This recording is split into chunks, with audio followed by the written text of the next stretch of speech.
Hello and welcome everyone, a new episode of Money Means Business.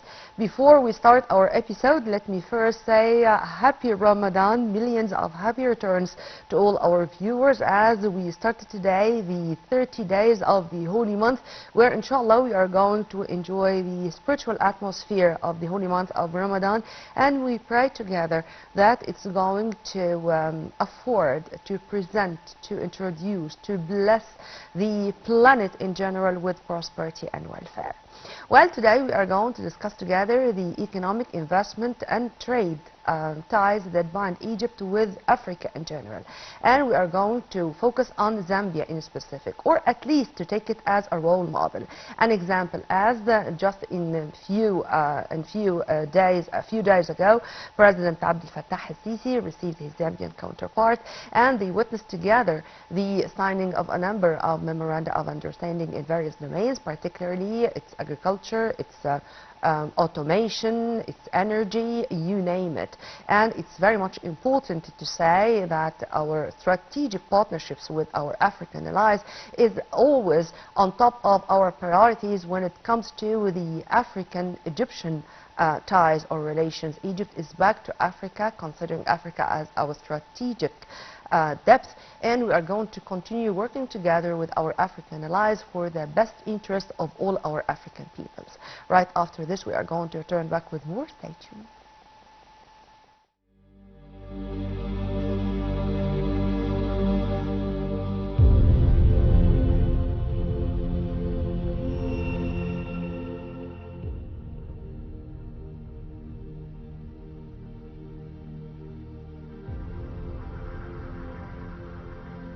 Zambia is located in the south-central part of the African continent, with an area of 752,618 square kilometers. Zambia is one of the African countries that Egypt has supported militarily, media-wise and politically. Over the past few years, Egypt has succeeded in building strong bridges of trust and rapprochement with Zambia, the heart of southern Africa and the headquarters of the permanent mission of the Community of Eastern and Southern African States, COMESA. Egypt aims to develop economic relations and trade exchange with Zambia and support economic development efforts, especially in the areas of infrastructure development through the expertise available to Egyptian companies. In light of the integration between African countries, President Abdel Fattah al-Sisi and his Zambian counterpart, Hakainde Hichilema, discussed enhancing integration and amalgamation between African countries within the framework of their countries' keenness on the stability of the continent's countries. The meeting witnessed bilateral talks followed by expanded talks between the two countries' delegations. The two presidents also witnessed the signing of a number of cooperation agreements between the two countries.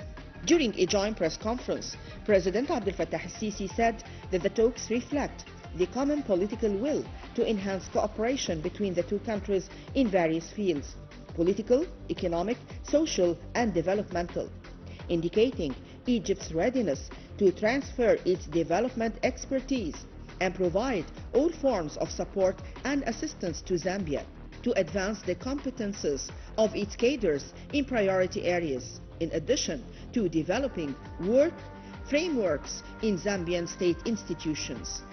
President al-Sisi pointed out that discussions were held on investment opportunities in the vital Lobito Corridor project, within the framework of seeking to stimulate the participation of the Egyptian public and private sectors in various investment activities in Zambia, to encourage and strengthen relations between the business communities in the two countries, and in an effort to maximize the benefit from the Egyptian-Zambian Business Forum. Prime Minister Dr. Mustafa Madbouli praised the large Egyptian investments in the Zambian market, most notably the investments of Al Suwaidi Company in the energy sector, and what these companies provide as an honorable model for Egyptian investments in Zambia and in Africa in general, stressing their prominent role in enhancing trade and investment cooperation between the two countries and creating great job opportunities for Zambian workers.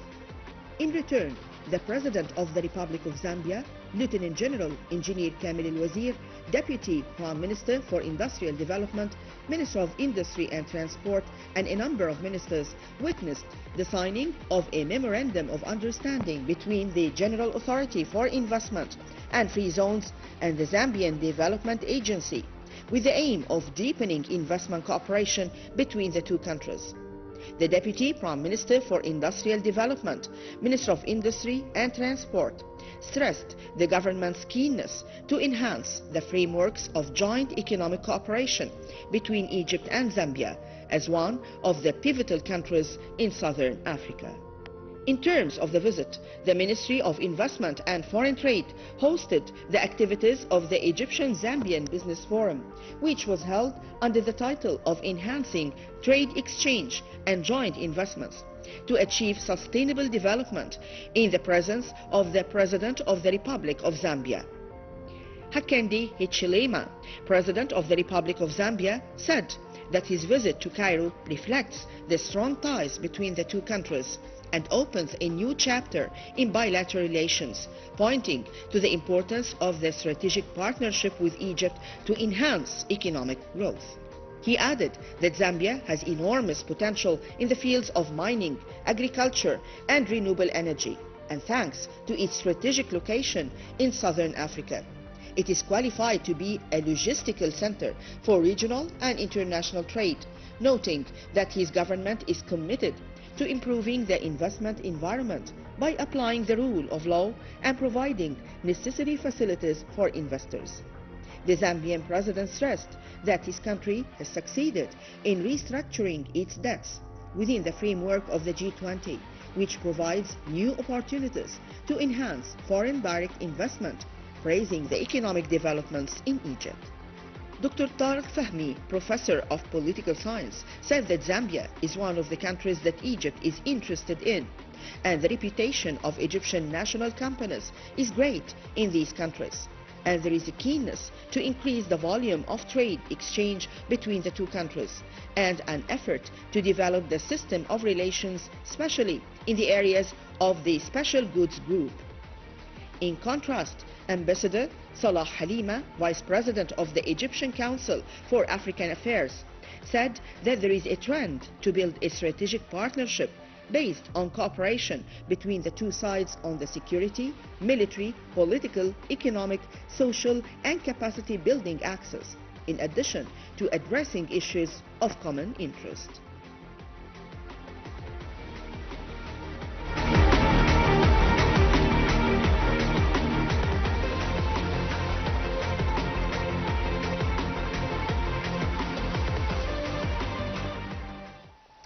Welcome back. And before going into the Egyptian-African relations, and as I said in my intro, we are going to take Zambia as one of the most important models. Let's also take a quick look at something which was released today as a statement, as Egypt topped 10 African countries with the most seaports and trade terminals in 2025. Africa relies on maritime transports to facilitate trade, serving as a key gateway to the global economy. Despite accounting for only 2.7% of global trade by value, the continent contributes to 7% of global maritime exports, to 5% of maritime imports by volume. To shed more light on the issue and to continue with talking about the Egyptian-African relations, we are very much delighted to have with us via phone Her Excellency Ambassador Souad Chalabi, former Assistant Foreign Minister. Thank you very much for being with us, Ambassador Chalabi. Thank you. Before going into any details, of course, happy Ramadan, and let me say that we are always very much delighted to have you with us, as you are always an added value to our programs. Thank you. Ramadan Kareem. Allahu Akram. Well, Ambassador Souad, of course we are going to talk about the Egyptian-African relations in general, talking mainly about our trade, investment, and economic relations, and we are going to take Zambia as a model. But also there is an important piece of news today, as Egypt topped 10 African countries with the most seaports and trade terminals in 2025. How do you see this as a leap, if I may call it this way, in this field, maritime industry in general, and in being the gate to Africa, and this link between the east of the planet to our African continent? Well, as you know, that Egypt and Africa have many links, all historical links, and the affiliation of Egypt to Africa is beyond its geographical and historical dimension. It has been a major component in the Egyptian identity and in the Egyptian strategic, political and economic strategy that Africa should be the priority for Egyptian political strategy and economic, of course, strategy. And now, as you were saying, that it is our role to upgrade or to boost the economic relations between African countries and Egypt, and especially when the trade agreements that we signed between, whether it is bilaterally, regionally, or internationally, we have always stressed on the increase of trade, and especially intergovernmental, I mean, between countries in Africa and Egypt. African relations, you mean? And if you permit me, Ambassador Suad, I'd like to focus on this latest visit by Zambian President Hakainde Hichilema. As of course, he had some talks with the President Abdel Fattah al-Sisi, and they witnessed together the signing of a number of MOUs in different domains.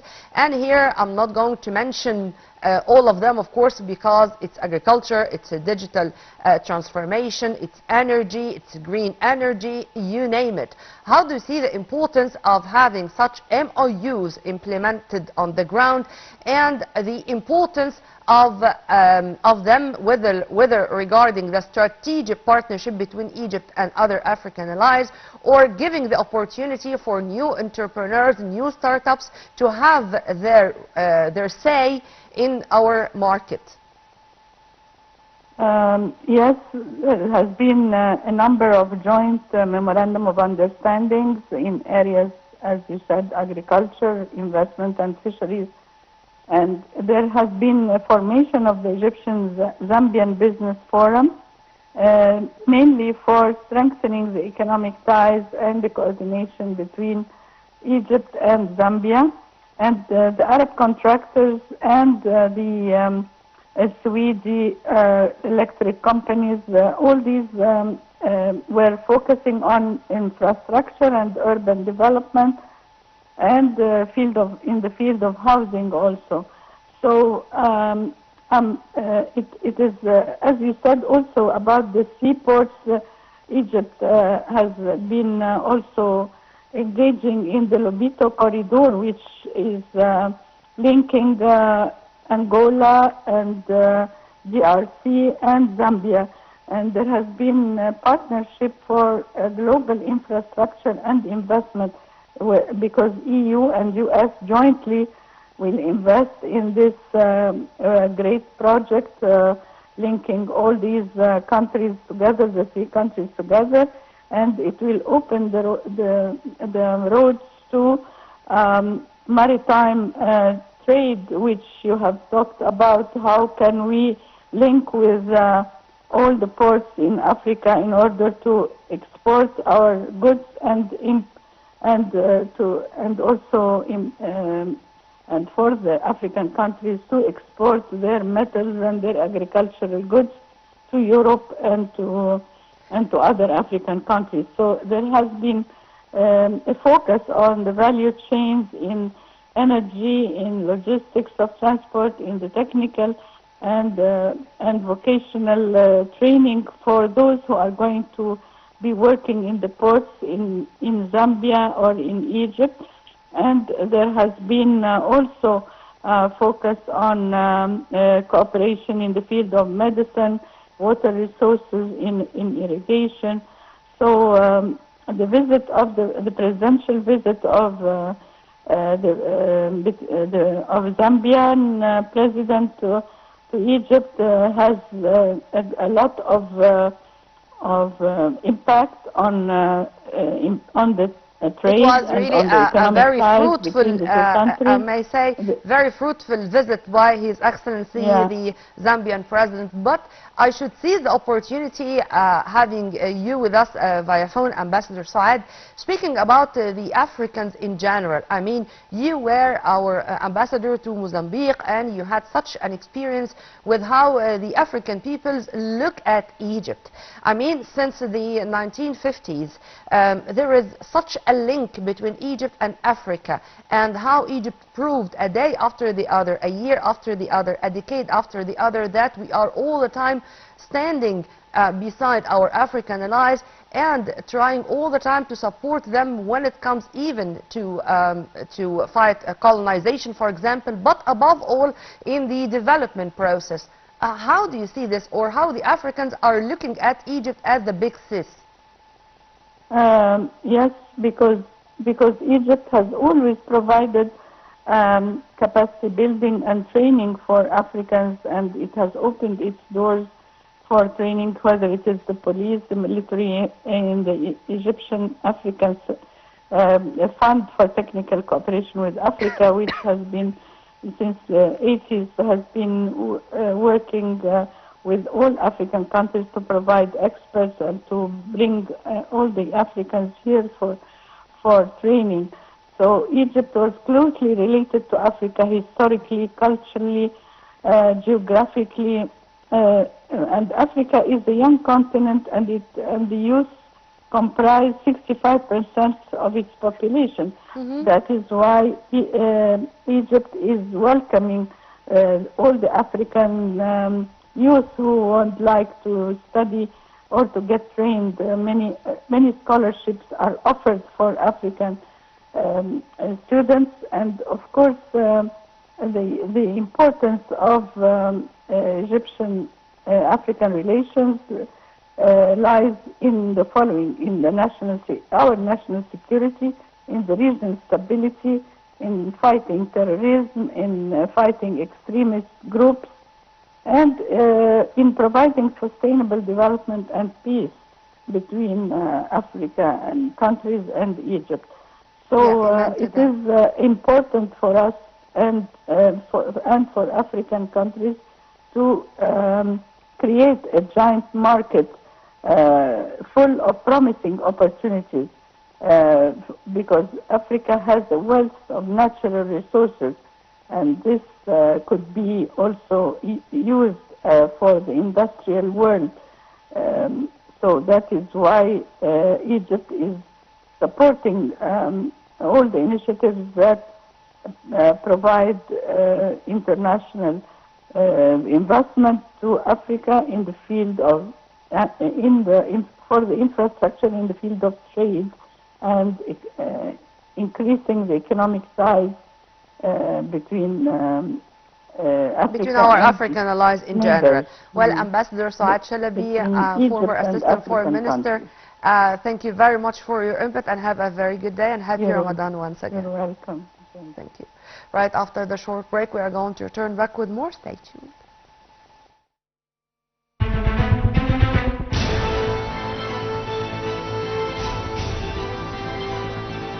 في السباق للعالمية الكل بيجري عشان يوصل للهدف، للمستقبل، وعشان توصل وتنجح ويسمع العالم صوتك ويشاور عليك ويبقى اسمك رقم واحد وسط أكبر الأسماء في العالم، كان لازم نجري، نشتغل، نفكر ازاي نبدع، ازاي نتميز، وهدفنا واضح قدام عينينا، اننا في السباق مش بس نوصل لكن نسبق بخطوة. 4000 مهندس وعامل وفني من خيرة البنائين المصريين واللي أنشأوا محور تحيا مصر في مرحلته الأولى والثانية لربط الطريق الدائري بالطريق الدائري الإقليمي، بدأوا العمل في المرحلة الثانية بإنشاء كوبري تحيا مصر الملجم، وكان هدفهم من أول يوم مش إنشاء مجرد كوبري، لكن واحد من المعالم المصرية يوصلوا بيه للعالمية. وعشان يحققوا هدفهم اجتهدوا، أبدعوا، وفكروا ازاي يتميزوا في كل تفاصيله، والنهارده نجحوا بمجهودهم والتزامهم وإرادتهم إنهم يحققوا المستحيل ويقدموا أعرض كوبري ملجم في العالم، ويدخلوا بيه للعالمية ويتسجل إبداعهم في موسوعة جينيس للأرقام القياسية.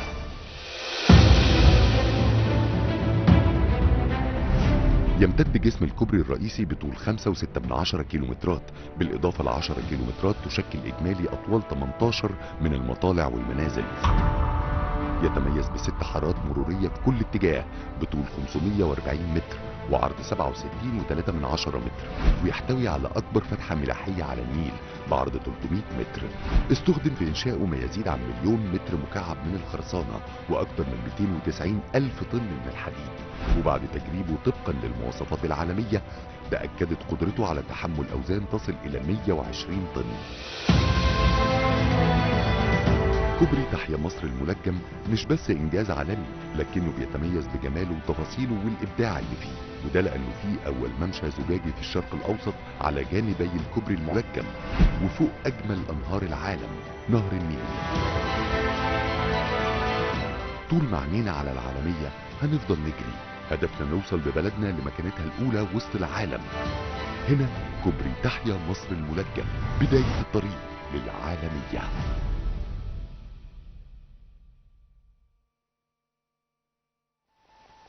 Welcome back, and to continue our coverage of the latest visit of His Excellency the Zambian President to Egypt, and witnessing with President Abdel Fattah al-Sisi the signing of a number of MOUs regarding the investment, trade and economic domains or fields of cooperation between the two countries. We are very much delighted to have with us via phone our dear guest, Mr. Osama Murad, our financial and economic expert. Thank you very much for being with us, sir.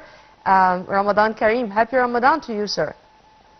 Ramadan Kareem to you and all the viewers, and my honor and privilege to be with you. Sir, thank you very much. Of course, sir, we were covering the latest visit by the Zambian president to Egypt, as he was accompanied by a high-ranking delegation, and a number of MOUs were signed between Egypt and Zambia in different domains, and particularly when it comes to the economic investment and the trade ones. We are talking about agriculture, automation, digital transformation, energy, you name it. Before going into details, how do you see the importance of strengthening our economic relations with our African allies in general? Zambia for Egypt is another piece of the African puzzle. Zambia specifically has advantages which are important to Egypt, and Egypt can help Zambia a lot. Zambia is one of the fastest growing economies in Africa.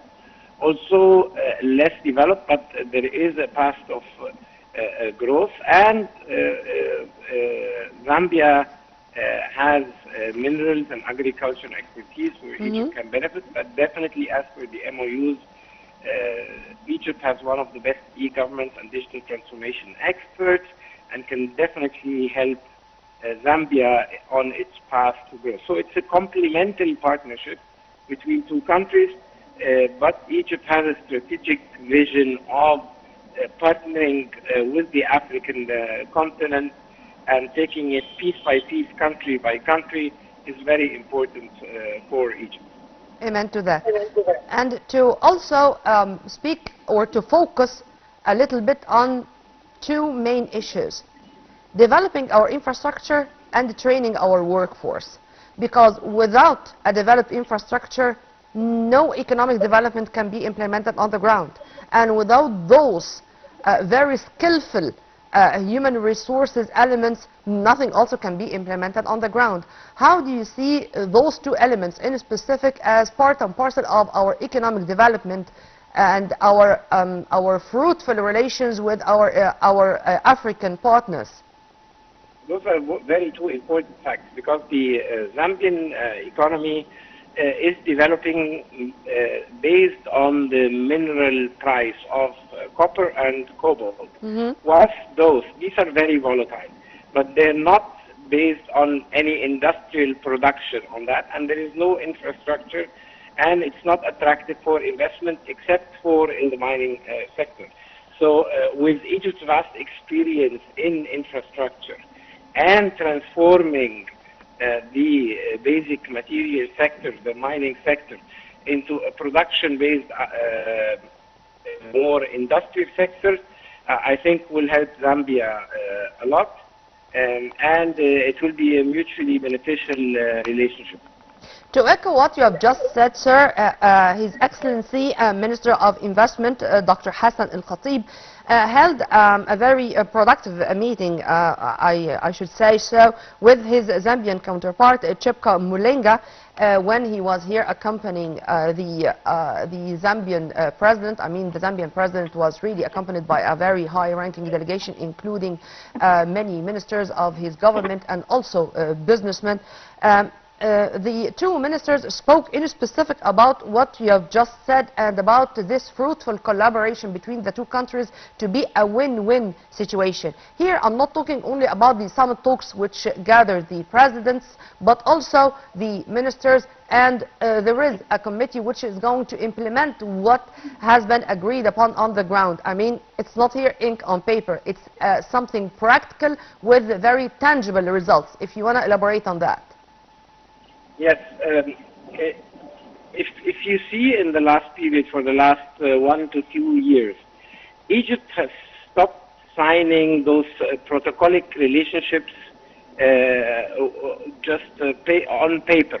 We are doing more of deals, beneficial partnership.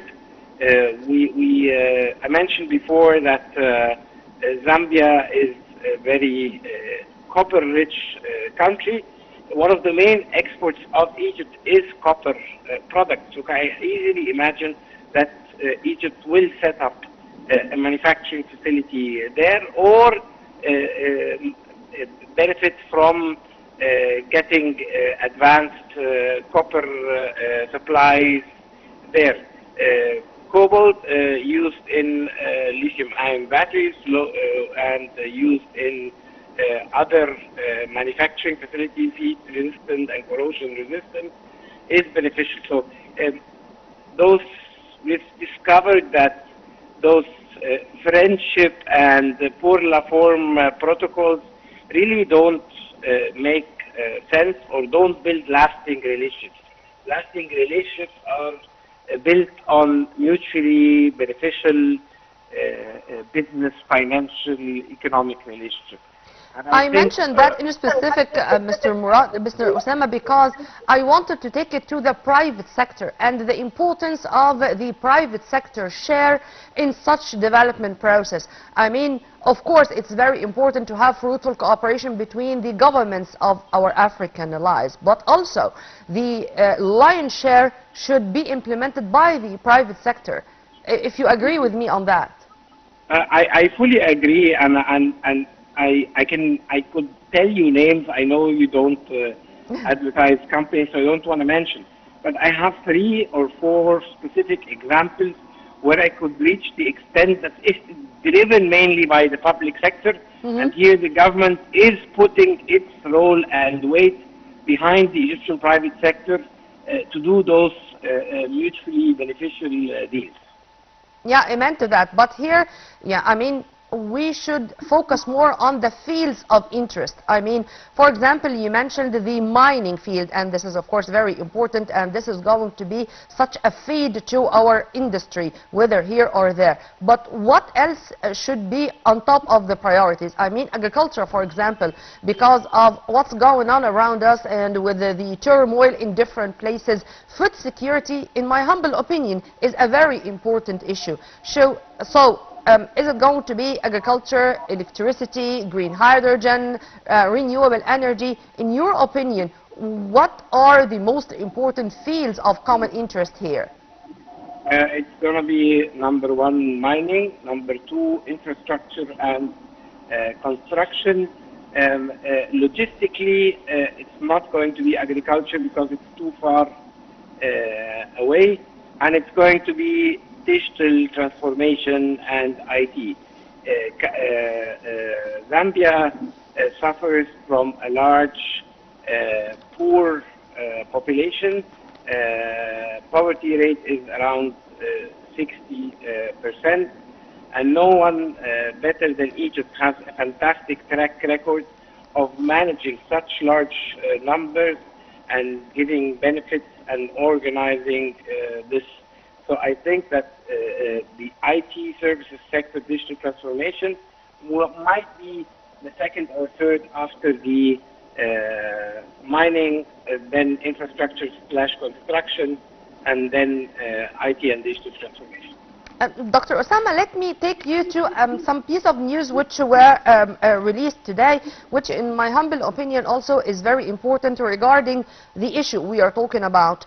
Egypt topped 10 African countries with the most seaports and trade terminals in 2025. The terminals play a crucial role in improving logistics efficiency by streamlining the loading, unloading, and storage of goods before distribution. How do you see this, or how we can link that to what we were talking about? It is fantastic, but between us and Zambia, and Zambia is one of the few landlocked countries, there is no direct route till now. The Pan-African or Trans-African or Alex to Alexandria to Cape to Alex road is not yet finished.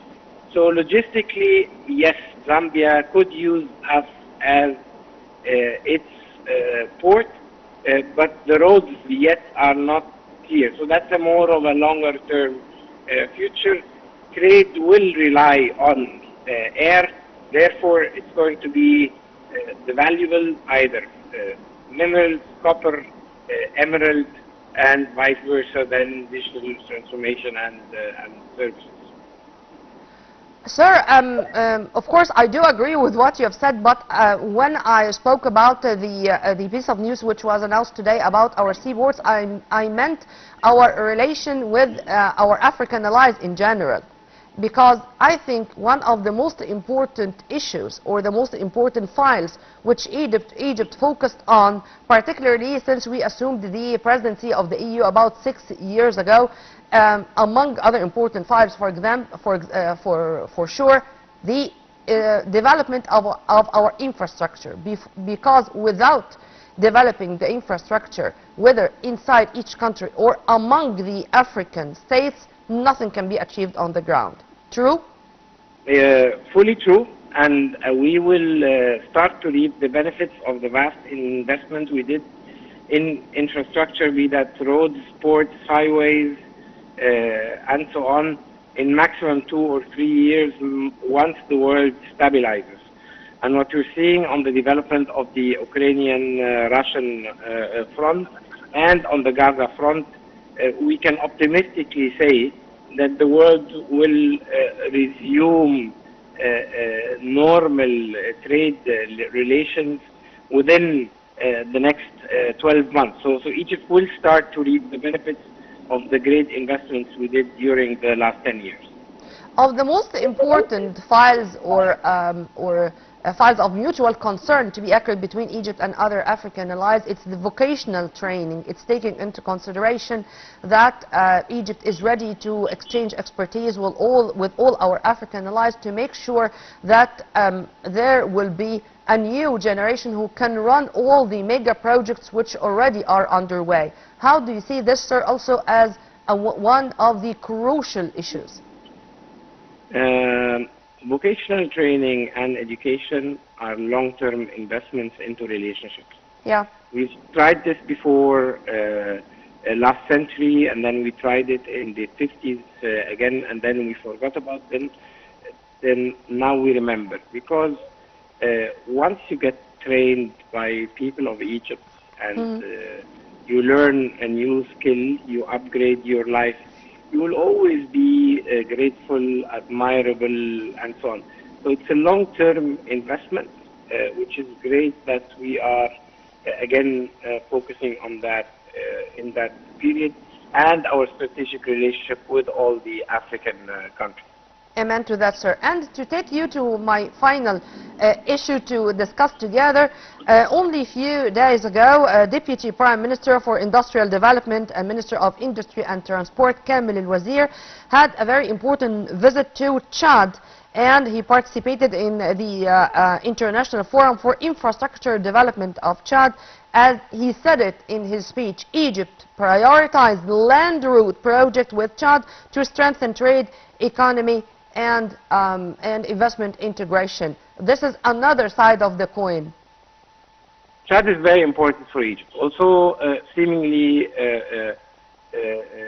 of lesser importance, Chad, with its location, is strategic, especially with what's going around in Sudan and Libya.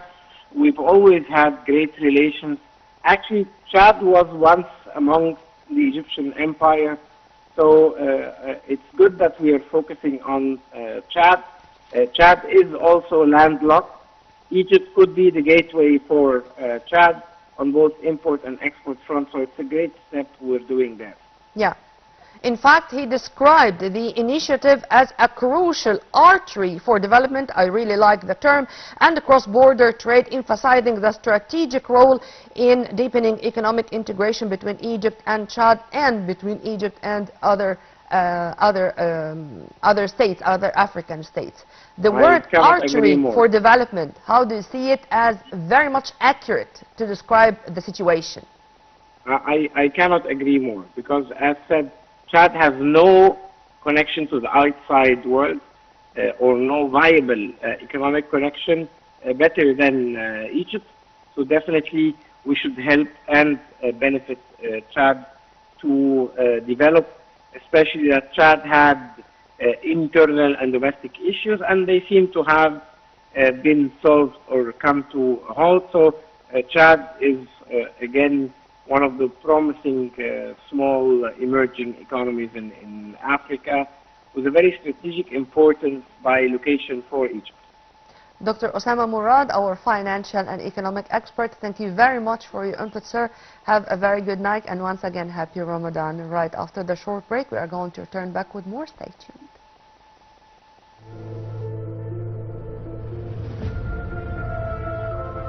On the first line in the history book,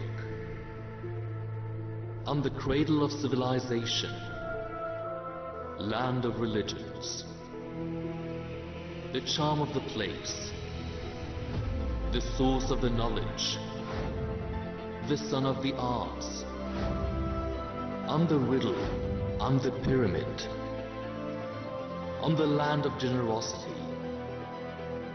on the Nile, on the proud, noble, authentic people,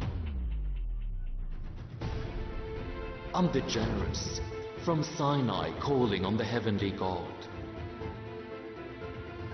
on the Christ and the journey of the Holy Family on its land, on earth's finest soldiers, a testament of Prophet Muhammad in times of battle. Peace and prayers be upon all messengers of Allah. On the cemetery of the invaders,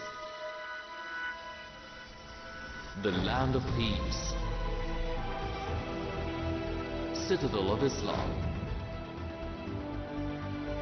the friendly and compassionate beating heart of Arabism. I'm the glory, I'm the greatness, I'm the high dam, I'm the crossing, I'm the new canal built in a year.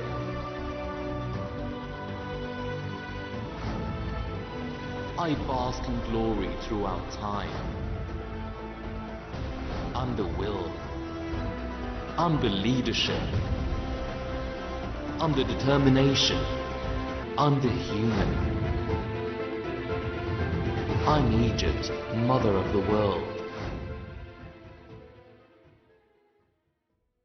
Indeed, Egypt, mother of the world.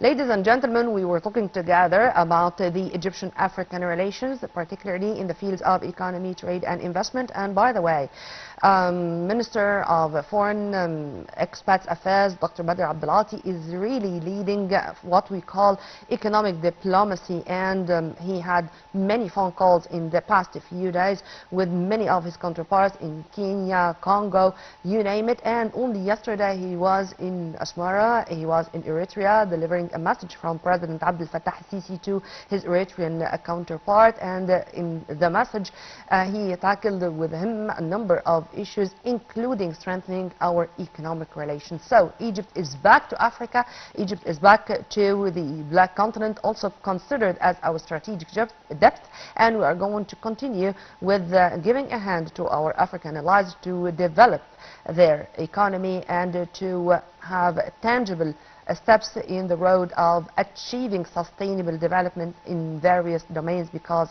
all the time Egypt is going to consider Africa as not only our strategic depth but part and parcel of our national security. Well, by this we come to the end of our episode. Stay tuned on Nile TV International always for more. Now I'm going to leave you with the most important economic events which took place in the past 7 days. Till we meet again same time on Nile TV International. Many thanks for watching. Once again, before I go, happy Ramadan to all. Ramadan Kareem. It was Nermeen Abdurrahman.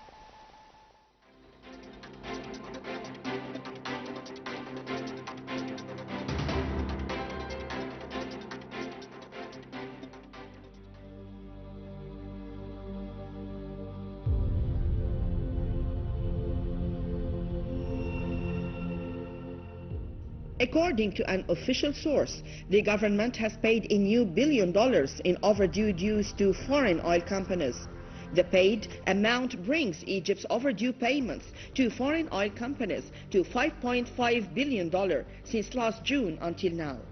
The government official indicated that the government has agreed with foreign oil companies to increase the speed of gas and oil production at Egyptian sites to secure the country's needs during the coming summer months, in parallel with the shipments that were agreed to be purchased from abroad to secure the country's needs. Navigation in the Suez Canal witnessed the passage of the car carrier AICC Huanggo on its first voyage as part of the southern convoy coming from the port of Shanghai in China and heading to the port of Dernes in Turkey, carrying 4,202 cars.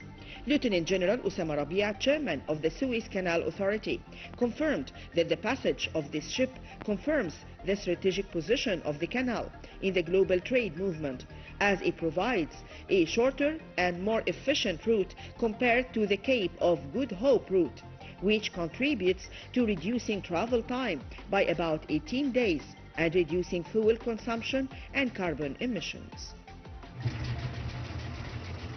A Saudi company, in partnership with the Egyptian Nasr company, is working to implement the Muqattam Corniche project to become a global facade for the city of Cairo, as it provides an exceptional view extending to the Giza pyramids and all the city's landmarks, with revenues to be shared between the two parties at a rate of 70% for the Saudi company and 30% for the Nasr company. The company previously announced the establishment of 2 hotels on top of the mountain. The first is a 5-star hotel with a capacity of 250 rooms with investments of $130 million and is managed by one of the most prominent international hotel brands. And the second is a 4-star hotel with a capacity of 150 rooms with investments of $60 million. Prime Minister Dr. Mustafa Madbouli witnessed the opening of 3 factories in the Suez Canal Economic Zone with investments of up to $224 million. Dr. Mustafa Madbouli stressed the great importance that the state has attached to the Suez Canal Economic Zone based on its enjoyment of many enormous economic and investment capabilities that qualify it to be a center for various industries, as it includes advanced industrial zones and seaports on the Mediterranean and Red Seas and a diverse investment map. In one of the most important economic news, a factory for the production of medical and industrial gases was opened in the Suez Canal economic zone with investments of 80 million euros. The factory is a strong addition to the industrial and medical sector, with a production capacity of up to 770 tons of oxygen per day, 370 tons of nitrogen and 30 tons of argon to meet the needs of the medical and industrial sectors. After the factory, a step towards supporting efforts to localize strategic industries, helping to reduce the import bill and enhance local manufacturing of renewable energy. The date market in Casablanca, Morocco, known as Darb Milan, is flourishing with the approach of the month of Ramadan, as Egypt recently topped the list of the most prominent suppliers of dates to Morocco at the expense of Tunisia. Moroccan consumers are thirsty for dates, especially in the month of Ramadan, and local production is insufficient as Morocco used to import from Tunisia. But quality problems last season affected Tunisian date imports, which were compensated for by imports from Egypt, where Egypt is in the lead for the first time. The Egyptian government launched a social package to support the most vulnerable groups, which included an increase in wages and pensions, takaful and karama, and support for farmers. Finance Minister Ahmed Kojak said that the new social package targets the most vulnerable groups and will not have an impact on inflation, adding that the package is divided into two main parts, as the first part includes urgent measures to be implemented until the end of June, while the second part focuses on increasing wages and pensions, which will start next July with the new fiscal year, with raising the minimum wage in the government sector to £7,000. A cost of living allowance of £400 will be granted, in addition to a lump sum allowance of £300 for all employees.